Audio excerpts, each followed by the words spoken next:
Hello আমার ভালোবাসার বন্ধুরা, কেমন আছো সবাই? আশা করি সকলেই ভালো আছো।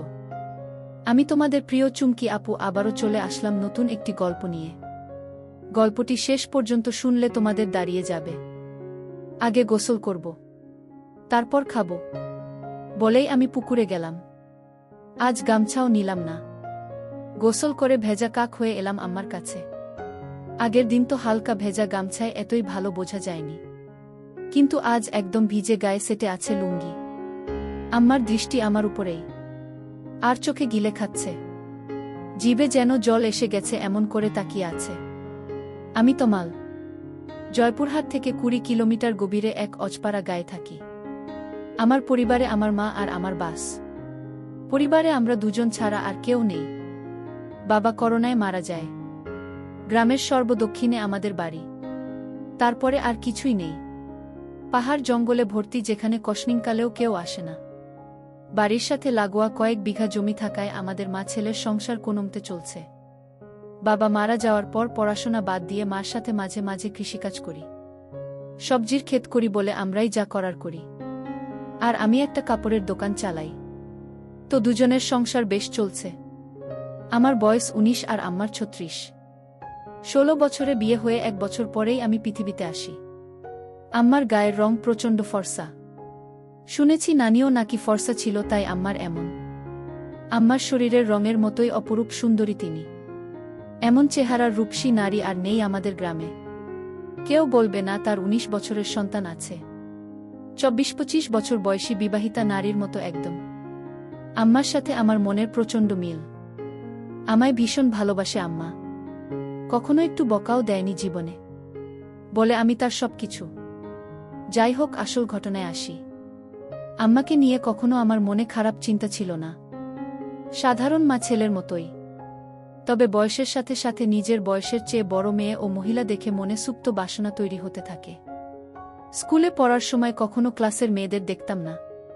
ম্যাডাম বা আন্টিদের প্রতি নজর যেত সবসময়। আর এখন এটা আরও বেড়ে গেছে। 19 বছরে অনেকেই বিয়ে করে, কিন্তু আমার এখনো হয়নি।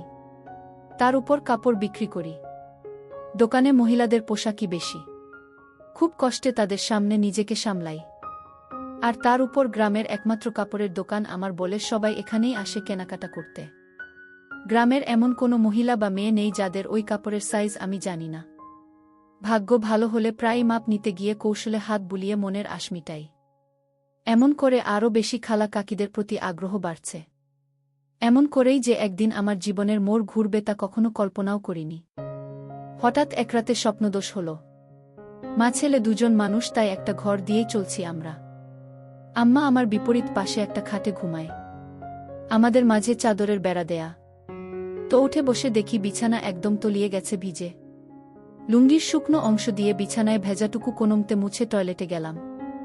টয়লেট শেষে ঘরে ঢুকতেই হঠাৎ চোখটা আম্মার দিকে গেল। আর চোখ আটকে গেল সেদিকে। শাড়ি উপরে উঠে পায়ের কিছুটা বেরিয়ে আছে, কিন্তু এইটুকু দেখে আমার চোখ আটকে গেল। নিজের অজান্তেই কেমন একটা ঘোরে হারিয়ে গেলাম আমি ও এগিয়ে আম্মার কাছে গেলাম। আম্মা গভীর ঘুমে আছে। নিঃশ্বাসের সাথে বুকটা উঠানামা করছে। আর কেউ যেন আমার বুকে ঢাক পেটাচ্ছে। মন ভরে অধীর আগ্রহে আম্মার রূপ দর্শন করছি। হঠাৎ আম্মা আড়মোড়া ভাঙতে লাগলো ঘুমের মাঝে। আমি দ্রুতে নিজের বিছানায় এসে শুয়ে পড়ি। সারা রাত শুধু আম্মার কথা ভেবেই পার করলাম। ঘুমাতে পারলাম না। অনেকক্ষণ পরে চোখ বুজলাম। সকালে উঠে উঠোনে গিয়ে দেখি আম্মা গরুর দুধ দোহাচ্ছে। আগেও দেখেছি, কিন্তু আজ চোখে পড়ল আম্মার পিঠ অনেকটা খোলা।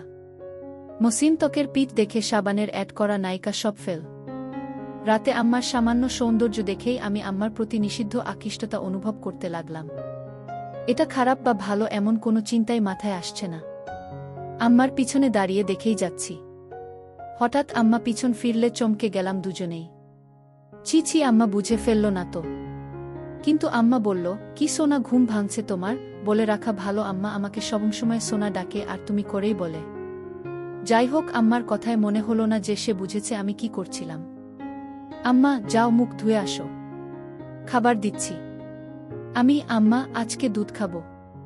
আম্মা, এই দুধ খাবা? আমি মনে মনে অন্য কিছু বলতে লাগলাম। আম্মার ডাকে সম্বিত ফিরল। আম্মা, এই দুধ মাত্র দোহাইতেছি। গরম না করলে খাবা কিভাবে? আমি এভাবেই খাবো। তুমি খাইয়ে দাও। আম্মা, আচ্ছা আসো। এই নাও পাগল ছেলে। আম্মা গ্লাসে করে দুধ ঢেলে এগিয়ে দিল। আম্মা মুচকি হেসে আমার চুল আউলে দিয়ে বলল, এখন যাও হাত মুখ ধোও। খাইতে দিব। আমি হাত মুখ ধুয়ে খেতে আসলাম। এসেই বলি, আজ আমাকে খাওয়ায় দাও। আম্মা অবাক হয়ে বলল, আজ কি হয়েছে তোমার? আমি কেন খাওয়াই দিতে পারবা না? আম্মা, আমি কি তা বলছি নাকি? আমি তাহলে এমন জিজ্ঞেস করো কেন? আম্মা, আচ্ছা বাবা, রাগ করো না, আসো খাওয়াই দেই। আম্মা খাইয়ে দিচ্ছে এমন সময় বললাম, আচ্ছা আম্মা, তুমি আমাকে ভালোবাসো? আমার এমন প্রশ্ন শুনে আম্মা এক প্রকার ভয় পেয়ে বলল, কি হয়েছে তোমার? আজকে এমন কেন করতেছ? শরীর খারাপ নাকি? বলে আম্মা আমায় কপালে গালে ছুঁয়ে দেখতে লাগলো জ্বর আছে কিনা। আমি, আরে কিছু হয়নি, জিজ্ঞেস করতে মন চাইল। আম্মা, তুমি ছাড়া আমার জীবনে আর কেউ আছে নাকি? তোমাকে নিয়েই আমার সব, আমার প্রাণ তুমি। নিজের জীবন থেকেও তোমায় বেশি ভালোবাসি সোনা। কিন্তু হঠাৎ এসব কেন জানতে চাইতেছ? আমি, আম্মা, তুমি আব্বা মারা যাওয়ার পর থেকে আর আগের মতো নাই। সাজো না, নতুন কিছু পরো না। আমার এইসব ভালো লাগে না। আম্মা নিরাশ হয়ে বলল, বাবারে, স্বামী মারা গেলে কোনো নারীর অস্তিত্ব থাকে না।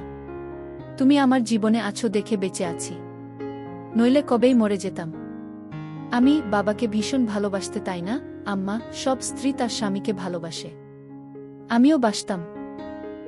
কিন্তু আমাকে বাসনা তার প্রমাণ দিয়েই দিলে। আমার পছন্দ তুমি সেজেগুজে থাকো, কিন্তু তুমি তা করো না। আমায় ভালোবাসলে এমন করতে না। তুমি খুশি থাকো, তা চাই আমি। তুমি একটা বিয়ে করো, আবার সুখের সংসার করো, তাহলে জীবনটা ভালো কাটবে। কেন এসব বললাম নিজেও জানি না, মনে এলো আর বলে দিলাম। আমার কথা শেষ হতে না হতেই ঠাস করে একটা চড় পড়ল আমার গালে। আমি ব্যথার চেয়ে অবাক হয়েছি। আমার জ্ঞান হবার পর কখনো আমাকে কেউ মারেনি। মার দূরে থাক, কখনো চোখ রাঙিয়ে কথাও বলে না। কিন্তু আজ এতই রাগ হলো যে মার খেলাম। আম্মার চোখ লাল হয়ে আছে। কাঁদতে কাঁদতে বলল, নিজের বাবা মরে গেছে বলে মাকে অন্যের বিছানায় দিতে চাও? বোঝা হয়ে গেছি আমি, তাই না? আমাকে খাওয়াতে পড়াতে কষ্ট হচ্ছে। আমি চলে যাব, চিন্তা করো না। বলেই উঠে চলে গেল আম্মা ও নিজের বিছানায় শুয়ে কাঁদতে লাগল। আমি উঠে তার কাছে গিয়ে হাজারো বার বোঝানোর চেষ্টা করলাম, কিন্তু আমার কোনো কথাই শুনল না। আম্মা, এখন আমার চোখের সামনে থেকে যাও। আমি আম্মার কথায় ভয় পেয়ে যাই। বের হয়ে যাই দোকানের উদ্দেশ্যে। রাতেও কথা বলল না, যে যার মতো শুয়ে পড়ি। হঠাৎ ঘুমের মধ্যে গালে নরম ছোঁয়া পেয়ে উঠে পড়ি। দেখি আম্মা আমার সামনে বিছানায় বসে। উঠে আমি সামনে বসতেই আম্মা চোখ জ্বলজ্বলে করে আমার গালে হাত বুলিয়ে বলল, ব্যথা করছে তাই না? আমাকে মা করে দাও আম্মা। আর কখনো বলবো না এসব। তুমি আমার কাছে মোটেও বোঝা না। আমি ভেবেছি হয়তো তোমার ভালো হবে, কিন্তু তুমি কষ্ট পাবে জানতাম না। আমায় মাফ করে দাও। আম্মার সাথে সাথে আমায় বুকে টেনে নিল ও বলল, সোনারে, আমি তোমায় ভীষণ ভালোবাসি। তোমায় ছেড়ে কারো সংসারে গিয়ে নিজের সুখ চাই না। তোমার বাবার পরে তুমিই আমার একমাত্র সম্বল। আর কখনো এমন বলো না সোনা। আমি আর কখনো বলবো না আম্মা। আমার উপর আর রাগ করে থেকো না। এবার মনের কষ্ট ও ভয় দূর হলে আমি মার সৌন্দর্যের উপর আবার আকৃষ্ট হলাম। পরদিন বিকালে বাড়ি ফিরেই আমি চমকে উঠলাম। আম্মার পরনে একটা সবুজ শাড়ি আর হলুদ ব্লাউজ পরায় চমৎকার মানিয়েছে। একদম সরষি ললনা লাগছে। আমায় দেখে মুচকি হেসে বলল, এখন ঠিক আছে তো? তুমি সত্যি আমার জন্য নতুন শাড়ি পরেছ আম্মা? নইলে কি অন্য কেউ আছে আমার? আমি খুশিতে আম্মাকে জড়িয়ে ধরি। আম্মাও সাড়া দিল। আম্মা, তুমি আমার জান। তোমার খুশি আমার খুশি। তুমি নতুন নতুন সাজবে, তা আমার খুব ভালো লাগে। আম্মা, বুঝেছি। তোমাকে এখন সুন্দরী একটা মেয়ে দেখে বিয়ে দিতে হবে। আর কখনো বিয়ের কথা আনবে না। আম্মা, সে কি? বিয়ে কেন করবে না? আমি শুধু তোমায় নিয়েই থাকব। আম্মা, আরে পাগল, আমি তো থাকবই। বিয়ে করতে তাতে সমস্যা কোথায়? আমার আর তোমার মাঝে অন্য কেউ আসতে পারবে না। আমি চাই না আমাদের মাঝে কেউ আসুক। আর কখনো বিয়ের কথা বলবে না। তুমি ছাড়া আর কাউকে নিয়ে আমি সংসার করতে চাই না। আম্মা আমার কথা মা ছেলের মমতাময় ভাব বুঝেছে। কিন্তু তা ছাপিয়েও যে আমি তার মন প্রাণ সব পাওয়াটা ভাবছি তা তো সে জানে না। আম্মা, আচ্ছা বাবা আর বলবো না। আম্মা কিছুক্ষণ আমায় চেয়ে দেখল ও বলল, আচ্ছা যাই হোক। বললে না তো আমায় কেমন লাগছে? আমি একদম পরি লাগছে। তোমার মতো সুন্দরী এই দুনিয়ায় কেউ নেই। আম্মা লজ্জা পেয়ে বলল, আহ দুষ্টু, খালি মজা করো। আমি সত্যি বলছি, আমি। বিশ্বাস করো। আম্মা, আচ্ছা আচ্ছা হয়েছে। এখন যাও গোসল করে আসো। আমি পুকুরে গেলাম গোসল করতে। বাড়িতেই পুকুর আমাদের ঘরের পাশে। আমি গোসল করে গা মুছে সেই হালকা ভেজা গামছা পরেই এসে আম্মার সামনে দাঁড়িয়ে বললাম, ভিতর থেকে লুঙ্গি এনে দাও না আম্মা। হঠাৎ আম্মার চোখ খেয়াল করলাম আমার গামছার দিকে। নিচে তাকিয়ে দেখি আমার ওটা স্পষ্ট আকার বোঝা যাচ্ছে। তার মানে কি আম্মা তাই দেখছিল? আমি মেলাতে পারলাম না। সেদিন রাতে হঠাৎ ঘুম ভাঙল একটা অদ্ভুত শব্দে। উঠে ভাবলাম আম্মার কাছে দেখি বিছানায় নেই আম্মা। দরজা খোলা। হয়তো বাহিরে কোনো সমস্যা হয়েছে কিনা ভেবেই তড়িঘড়ি করে বাহিরে গেলাম। আম্মাকে ডাক দিলাম কিন্তু সাড়া নেই। হঠাৎ একটা শব্দ এলো গোসলখানা থেকে। পুকুরে গোসল করে আম্মা, তবে মাঝে মাঝে গোসলখানায়ও করে। তাই সেখানে এগিয়ে গেলাম দেখতে শব্দ খুঁজে। এগিয়ে যেতেই শব্দ বাড়ছে। হঠাৎ শব্দটা কেমন অদ্ভুত হলো। বুঝতে পারছি না এমন শব্দ কিসের জন্য করছে আম্মা। এগিয়ে গোসলখানার কাছাকাছি যেতেই পর্দার ফাঁকে যা দেখতে পেলাম তা আম্মার প্রতি আমার ধারণাই পাল্টে দিল। গোসলখানার দরজা নেই। পর্দা লাগানো বলে সব দেখছি, কিন্তু আম্মা জানেই না। আম্মা টিউবওয়েলের চোখা অংশের উপর বসে আজব কাজ করছে। শাড়ি পরা বলে তা দেখা যাচ্ছে না, কিন্তু বোঝা যাচ্ছে। কাজ সেরে আম্মা টিউবওয়েল থেকে নেমে গেলে আমি চুপি পায়ে ঘরে এসে শুয়ে পড়ি। চোখ বুজে হালকা খুলে দরজায় নজর রাখি ঘুমের ভান করে, আর লুঙ্গি তুলে রাখি যেন দেখা না গেলেও আম্মার কৌতূহল বাড়ে। আম্মা ঘরে ঢুকল। দরজা আটকেই আমার বিছানার কাছে এসে দাঁড়াল। সে দাঁড়িয়ে থাকায় তার চোখে বাহির থেকে জানালার ফাঁক দিয়ে আসা চাঁদের আলোয় স্পষ্ট দৃষ্টি আমায় গিলে খাচ্ছে। ঘুমের মাঝে আমি আড়মোড়া ভাঙার ভান করলাম। তাতে আম্মা তড়িঘড়ি করে চলে গেল নিজের বিছানায়। আমার মন খুশিতে নেচে উঠল আমার প্রতি এতই আকর্ষণ দেখে। কখন যে আম্মার কথা ভাবতে ভাবতে ঘুমিয়ে গেলাম বলতেও পারি না। সকালে ঘুম ভাঙতেই উঠে দেখি আম্মা এখনো ঘুমিয়ে আছে, কিন্তু অবাক করা বিষয় দেখি মাঝখানের চাদরটা সরিয়ে রাখা। আম্মাকে দেখে চোখ আটকে গেল। আমি আম্মাকে ডাকলাম, আম্মা উঠো, সকাল হয়ে গেছে তো। আজকে এতই সকাল হয়ে গেল উঠুনি যে?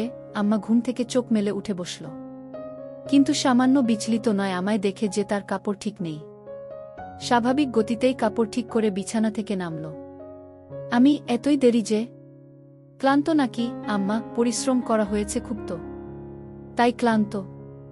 এখন ভালো লাগছে। আমি মনে মনে বললাম, কি পরিশ্রম তা তো জানি।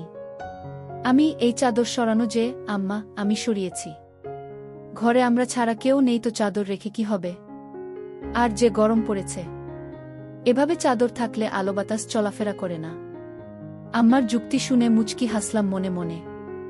আম্মা, তোমার খিদে লেগেছে তাই না? তুমি হাত মুখ ধুয়ে আসো। না, আগে গোসল করব, তারপর খাবো। বলেই আমি পুকুরে গেলাম। আজ গামছাও নিলাম না। গোসল করে ভেজা কাক হয়ে এলাম আম্মার কাছে। আগের দিন তো হালকা ভেজা গামছায় এতই ভালো বোঝা যায়নি, কিন্তু আজ একদম ভিজে গায়ে সেটে আছে লুঙ্গি। আম্মার দৃষ্টি আমার উপরেই, আর চোখে গিলে খাচ্ছে। জিভে যেন জল এসে গেছে এমন করে তাকিয়ে আছে। আমার বেশ ভালো লাগছে তা দেখে। আম্মা ভিতর থেকে গামছা লুঙ্গি এনে দিল ও যতক্ষণ আমার মোছা শেষে লুঙ্গি না পরলাম সে লুকিয়ে দেখেই চলল। হঠাৎ আম্মা বলল, তুমি একটু বসো, আমিও গোসল করে আসি। আজকে গরম লাগছে, এসে খাইয়ে দিব তোমায়। আমি ভাবলাম ভালোবাসা দেখাতে খাইয়ে দিবে, কিন্তু আরও কিছু অপেক্ষা করছে তা বুঝিনি। আম্মা যে গোসল করতে না, শুধু শরীর ভেজাতে পুকুরে গেছিল তা বুঝতে বাকি রইল না। 2 মিনিটেই ফিরে এলো আম্মা ভেজা শরীরে। আগেও দেখেছি এমন ভেজা শরীরে, কিন্তু আজ আমাকে দেখাতে যে আম্মা ভেজা শরীরে এসেছে তা আমি জানি। হঠাৎই আম্মা এগিয়ে এসে বলল, বাবু আমার হুকটা খুলে দাও তো। ব্লাউজটা আর চলবে না মনে হয়। আমিও সুযোগ পেয়ে বলে বসলাম, ছেলের কাপড়ের দোকান। আর তুমি কিনা একই জিনিস নিয়ে পড়ে আছো। নতুন নিয়ে নাও। তাহলেই তো হয়। দোকানে গিয়ে নিয়ে এসো পছন্দ করে যেটা ভালো লাগে। আম্মা, ইস, ছেলের দোকান, তাহলে যে আনতে হবে কেন? ছেলে আনতে পারে না? কষ্ট করে বাজারে দৌড়ঝাঁপ করাবে নাকি? আমি, আচ্ছা বাবা, সব পাঠিয়ে দিব, তুমি পছন্দ করে নিও। ইচ্ছে করেই বললাম যেন আরও গভীর হওয়া যায়। আম্মা, পাঠাবে মানে? আমি ফেরিওয়ালা কাকির কাছে পাঠিয়ে দিব। আম্মা, বাহিরের মানুষের সামনে পছন্দ করতে পারবো না। আমি তো জানি না ওসব সাইজ টাইজ। তাছাড়া আমার সামনে এসব সমস্যা হবে না। আম্মা, তোমাকে কে বলল সমস্যা হবে? দোকানদার হয়েছ, খদ্দেরকে কাপড় দেখাবে। কি সব বলছো বলো তো? দোকানেও কি এমন করো? আমি, আচ্ছা বাবা, ভুল হয়েছে। আমি নিয়ে আসবো সবগুলো। তোমার পছন্দমতো সাইজ বুঝে নিও। আম্মা, সব কেন আনবে? আমার সাইজেরগুলোই আনবে শুধু। রং আমি বেছে নিব। সাইজ 34। মনে থাকবে তো? আমি আম্মার দিকে হাঁ করে তাকিয়ে আছি। আম্মা এতইটাই আমার উপর ফিদা যে উঠে পড়ে লাজলজ্জা সংকোচ ভুলে আমায় সব জানিয়ে দিচ্ছে। আমি প্রচণ্ড খুশি ও অবাকও হলাম যে আম্মা খুব গতিতে চলছে। সারাদিন আম্মার কথা ভেবেই দিন পার করলাম। দোকান বন্ধ করার সময় বেছে বেছে বড় গলাওয়ালা কয়েকটা নিলাম। দোকান থেকে বের হয়েই সোজা বাসায় পৌঁছে যাই। গিয়ে দেখি আম্মা খেতে কাজ করছে। আমিও গেলাম সেখানে। কিন্তু গা মেখে গেছে ধুলোবালি ও কাদা দিয়ে। আজ কেমন অদ্ভুত লাগছে। এমন করে কাদা মাখামাখি হয় না কখনো। বাড়ির ভিতরে ঢুকতে ঢুকতে বললাম, তুমি তো কাদা দিয়ে মেখে গেছ। শাড়ি পুরো মেখে গেছে। আম্মা, কি করব বলো? অ্যাকসেপ্ট হয়ে তো কাজ করা যাবে না, তাই না? আমি অবাক হয়ে গেলাম আম্মার কথা শুনে। আম্মার দিকে হুট করে তাকাতেই আম্মা হেসে দিল। সাথে আমিও হেসে দিই। ধীরে ধীরে কেমন একটা ঘুলে মিলে যাচ্ছি দুজনে। সবজির ডালা রাখার পরে আম্মা বলল, আমার জিনিস আনছো? আমি হুম। পরে দেখো, সাইজে না হলে পাল্টায় আনবো। আম্মা বলল, সাইজ হবে। বিশ্বাস আছে তোমার উপর। বলেই মুচকি হেসে চলে গেল ঘরে। আমি বাহিরে দাঁড়ানো। একটু পরেই আম্মা ডাক দিল। ভিতরে যেতে যেতে ভাবলাম মজার কিছু হবে। কিন্তু আম্মা আমায় হতাশ করল। আম্মার হাতে একটা হলুদ শাড়ি গামছা। আম্মা, তুমি একটু বসো, আমি গোসল করে আসি। বলেই আম্মা পুকুরে চলে গেল। কিছু না ভেবেই চলে গেলাম একটু পরেই পুকুরের কাছে। ঝোপঝাড়ে গিয়ে দাঁড়িয়ে উকি মারতেই চোখ কপালে উঠে গেল। আহ, কি সুন্দর লাগছে, বলা বোঝানো যাবে না। হঠাৎ একটা পিঁপড়া কামড় দিলে আচমকায় মুখ থেকে অস্ফুট বাঁকে উহ শব্দ হয়ে গেল আর ঝোপঝাড় একটু নড়ে গেল। আম্মা একটু চমকে এদিকে তাকালো ও দেখতে লাগলো এদিকে। পরক্ষণেই আমায় অবাক করে দিয়ে আম্মার মুখে একটা মুচকি হাসি দেখতে পেলাম। মাথায় ঢুকল না আম্মা কি আমায় দেখেই ফেলেছে কিনা। হঠাৎ নিচে পায়ের দিকে তাকিয়েই দেখি আমার শরীর পুরোটাই আম্মার দিক থেকে দেখা যাচ্ছে। আমি প্রচণ্ড লজ্জা পেলাম ধরা পড়ে। কিন্তু আম্মা তো আমায় ধরা পড়তে দেয়নি দেখে খুব ভালো লাগলো। আম্মা এবার দেখাল কারিশমা। আগে পানিতে একটা ডুব দিয়ে পানি থেকে উঠল। তখনই আমায় আকাশ থেকে ফেলে আম্মা অকল্পনীয় কাজ করল। ডাঙায় উঠে দাঁড়িয়ে আগে আমার দিকে তাকিয়ে একটা অদ্ভুত মুচকি হাসি দিল। এই প্রথম আমার আম্মার এই রূপ দেখে আমি হতবাক। আমি দ্রুত ঘরের সামনে চলে যাই ও দরজায় বসে থাকি। তখন আম্মা এলো আবার অবাক করে। আমার সামনে এসে দাঁড়িয়ে মুচকি হেসে বলল, খিদে লেগেছে সোনা? আমি, হ্যাঁ আম্মা। তোমার এতই সময় লাগলো যে? আম্মা, তুমি জানো না বুঝি? আমি ভ্যাবলার মতো তাকিয়ে আছি আম্মার চোখে। দুজনই একটু আগের বিষয়টা জানি, কিন্তু কেউ স্বীকার করে এগোতে পারছি না। সময় নিচ্ছি, কিন্তু আম্মার এক ধাপ এগোনো হয়ে গেছে। আমার দিকে এক প্রকার এগিয়ে এসে বলল, কি দেখছো সোনা? আমিও লজ্জা সংকোচ কাটিয়ে বলি, তোমার জন্য এনেছি, ওগুলো পড়লে ভালোই লাগবে। আম্মার মুখে মারাত্মক একটা হাসি এনে বলল, কেন এগুলো ভালো লাগে না আমায়? আমি, ভালো লাগে, কিন্তু আমি যা এনেছি তা এর চেয়েও সুন্দর। মানাবে? আম্মা, বেশ নজর রাখছো দেখছি আম্মার উপর। আম্মা আমায় সুযোগ দিচ্ছে। আমি তা ভেস্তে দিলাম না। বললাম, আমার খদ্দের তুমি, কোনোটাই কেমন লাগবে তা আমার দেখা দায়িত্ব। আম্মা চোখ পাকিয়ে বলল, তাই? তাহলে তো গ্রামের সব মেয়ে মহিলার দিকে দেখা হয়ে গেছে। আমি হকচকিয়ে গেলাম। কথা সত্যি, কিন্তু বুঝলাম আম্মার খানিকটা জ্বলন হচ্ছে। তাই আরেকটু জ্বালাতে বললাম, সবাইকে কি আর দেখব? যার জন্য সাধারণ ভাবনায় যা দেখা লাগে তাই দেখি। টাকা দেয় ভালো জিনিস দিতে, বুঝে শুনে ভালোটাই দিই। আমিও কি সবার কাতারে পড়ি? আমাকেও কি টাকা দিতে হবে? আমি মুচকি হেসে বললাম, যদি খদ্দের হয়েই থাকো তাহলে দিবে টাকা। আম্মার অধিকারে নেওয়া পাপ। তুমি কি হিসেবে চাও? ঢিল মেরেছি। এবার ঘুঘু ধরা নিজেই পড়তে চায়, তাই ঢিল নিজেই গায়ে লাগাচ্ছে। আম্মা, তা দেখা যাবে, তুমি বসো। বলেই আম্মা ভেজা শরীর নিয়ে ঘরে চলে গেল।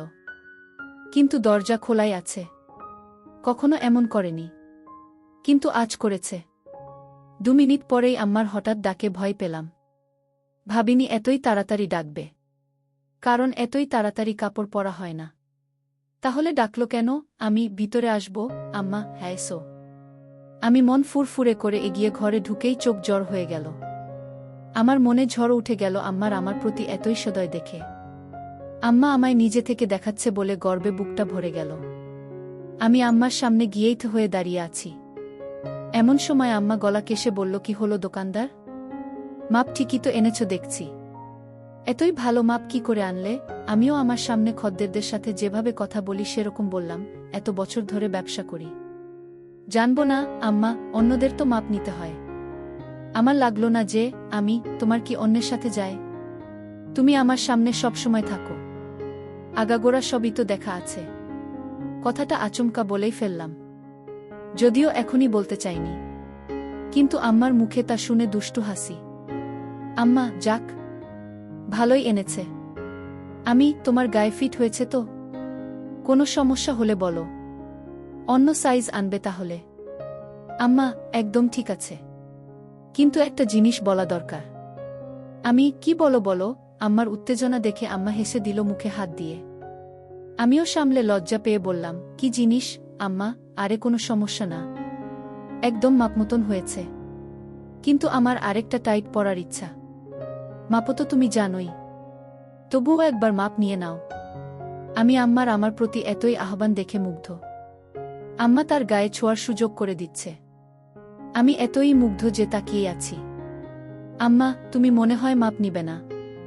সরো, কাপড় পরে নেই। আরে না, এই তো নিচ্ছি। এক প্রকার দৌড়ঝাঁপ করে ফিতা এনে আম্মার সামনে দাঁড়ালাম। অন্যদের তো স্বাভাবিকভাবেই মাপ নিই, কিন্তু আম্মার সামনে এসে বুক ধরফর করছে। কোনো পাশ থেকে শুরু করব তাই বুঝতে পারছি না। এতই পাগল হয়েছি যে কিসের জন্য মাপ নিব তাই জিজ্ঞেসই করিনি। আম্মা মুচকি হাসছে আমার কান দেখে। কি হলো, হাসছো কেন? আম্মা, কিসের মাপ নিবে তুমি? জিজ্ঞেস করেছ? ও তাই তো। কিসের? আম্মা, জামা। পাগল ছেলে, তুমি যে দোকান করো কিভাবে জানি না। নাও এই ধরো। বলেই আম্মা হাত দুটো দুদিক ছড়িয়ে দিল। আমি একটু ঝুঁকে পিছন দিয়ে ফিতা এনে বুকের উপর রাখলাম।